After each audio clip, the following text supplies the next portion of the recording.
契約よ。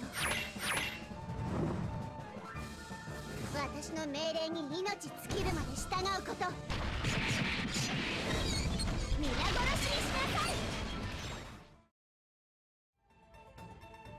What's going on, my broskies? My name is Toadskii, back again, here to bring you guys yet another One Piece Treasure Cruise video. We get a chance now to talk about the new super evolution for Sugar, and this is definitely a much anticipated character due to the fact that on release the character was a lot of fun. A lot of people were fans of this character, but with the introduction of the level limit break system, this character just basically became terrible in terms of the power level of the character. And also, there are still definite drawbacks. Like, this super evolution didn't fix everything, and we'll talk about that as we get into the video today. So, once again, if you guys do go on to enjoy the video, make sure you go ahead and leave that like and share it around, of course, to all the Sugar fanboys out there, or fangirls, of course, whoever's out there that loves Sugar. This video is dedicated to those people. So, Sugar is a really interesting character. I gotta admit, she's a really good super evolution.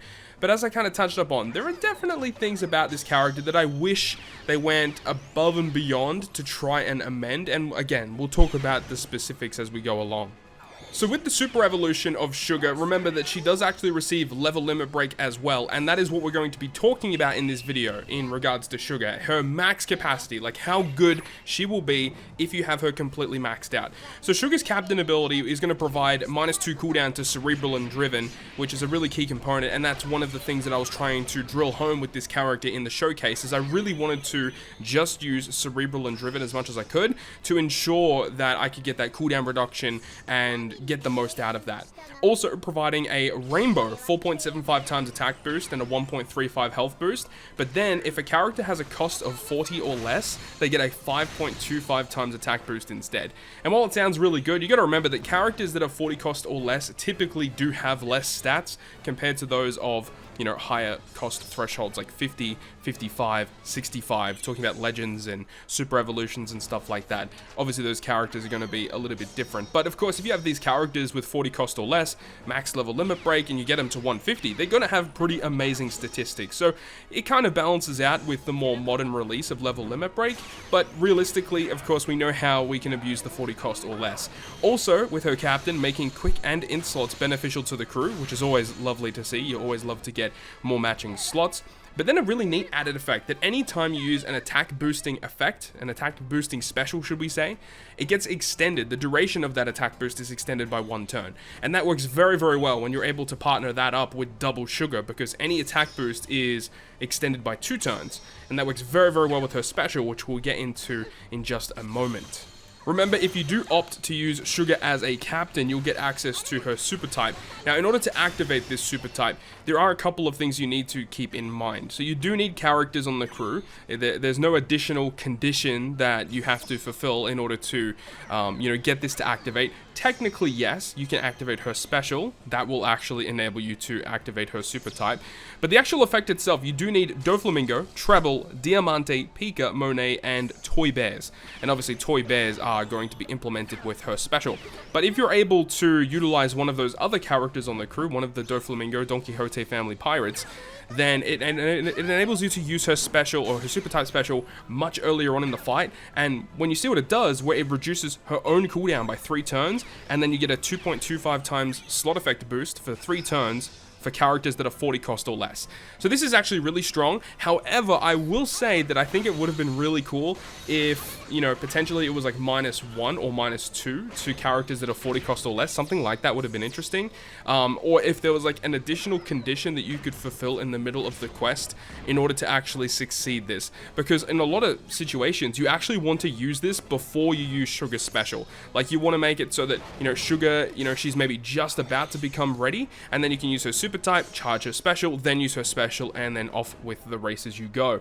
Because Sugar does have naturally high cooldown. Her cooldown naturally is, I believe, 14 turns. With expansion, it goes down to 13, which I guess is about stock standard, you know. But, you know, it's obviously really nice if you're able to, you know, use her super type to just reduce her cooldown. The way that this is kind of structured, it almost feels like this is supposed to be used potentially to get a secondary special later on in the quest, or, you know, you use it to get around special reverse, and then Sugar can just use her special whenever you need it. Either way, the effect is actually pretty decent still. The orb boost for 3 turns is a big buff. Previous to this, it was only a 1-turn orb buff, so you definitely take those. But then we can talk about her special. Now, her special, with the addition of level limit break, has amazing buffs, where now it's going to provide a 2.5 times attack boost for 1 turn to characters that are 40 cost or less. And remember, if you are running double Sugar and you launch the special of Sugar, the attack boost from her special will be extended by 2 turns, ultimately resulting in a 3-turn 2.5 attack boost. When you partner that up with her super type, giving you a 3-turn 2.25 times slot effect boost, and then her special as well will change your crew's slots into matching. It doesn't go through block slots, but still being able to generate a full board of matching slots is pretty strong. So a full board of slots, a 2.5 attack boost, and also that 2.25 orb boost all stacking together with 1 launch. Obviously, that's taking into account the special and also the super type. It's incredibly strong that this character can do all of that by herself. But of course, the main component of this character is the addition of the Toy Bear mechanic, where you can select up to 5 of your characters, transform them into toy bears, and they will receive a 3250 base attack as their straight up base attack for that character. So no matter what other base attack the character that you selected before the Toy Bear transformation has, you know, that character may only have like 1200 base attack as their stock standard. But after transforming them into a Toy Bear, they go all the way up to 3250, which is incredibly strong. Prior to the level limit break, it only goes to 2750.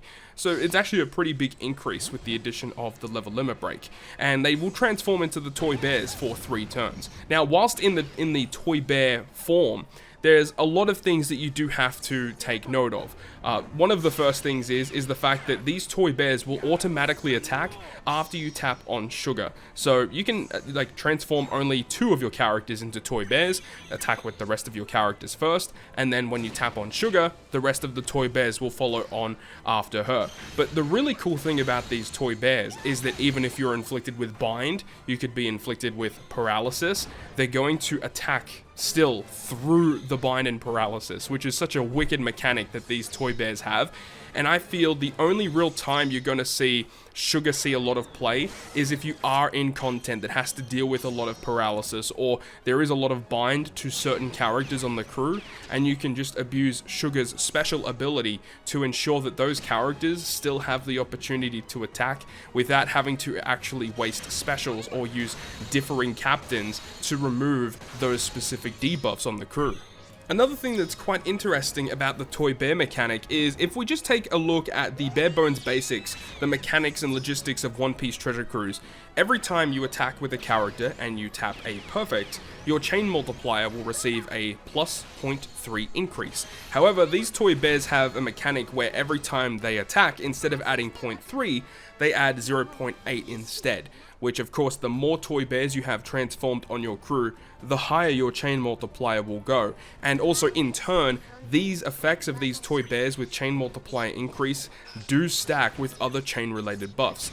More notably, chain addition will stack, chain boundary can also stack, and chain multiplicative buffs will stack. However, you do have to be very careful because chain locking will negate the beneficial effects of the chain multiplier buffs that the toy bears give you.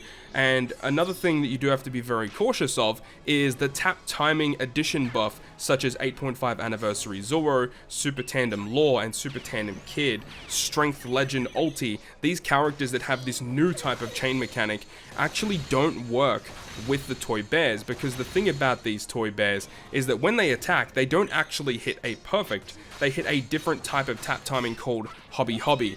And of course, those tap timings that we're talking about with Zoro, Law, Kid, and Ulti, they require you to hit perfects to receive those buffs, so that actually doesn't work. But of course, on the other side of that coin is the fact that this character doesn't hit a perfect, which means that you don't get afflicted by burn debuffs. So that's also a really neat debuff that you could use to get around that mechanic with these toy bears. But once again, the toy bears also have another drawback, and that is the fact that, well, I'd say that's the biggest drawback to this character, and why this character probably still won't see a lot of play, and specifically in Kizuna's super bosses, is the fact that when you transform characters into toy bears, you cannot get access to Super Tandem. So that obviously really hurts you in the long run because Super Tandem adds ridiculous amounts of damage to the crew. So specifically talking about Kizuna and Kizuna super bosses, I don't think Sugar will be an optimal choice for those types of content. However, as we've discussed throughout this video so far, there are a lot of really neat beneficial effects that you can get with Sugar, and more notably with her captain ability that has a cooldown reduction providing to Cerebral and Driven. You could potentially use her as a pseudo speed farming captain, so long as you build the team that's focused around Cerebral and Driven, and of course if you're afflicted with Burn, Paralysis, or Bind on your crew, remember these toy bears can just ignore it altogether. So I think that there definitely is a place in this game for a character such as Legend Sugar 6+, but I don't think that too many people are going to go out of their way to abuse this character that much. But that is pretty much going to wrap it up from me. Thank you so much for watching the video. If you guys did enjoy it, make sure to go ahead and leave a like, and if you want to stay up to date with all the content I post, including more One Piece Treasure Cruise content, make sure to hit the subscribe button down below. Other than that, guys, I'll see you guys within the next video.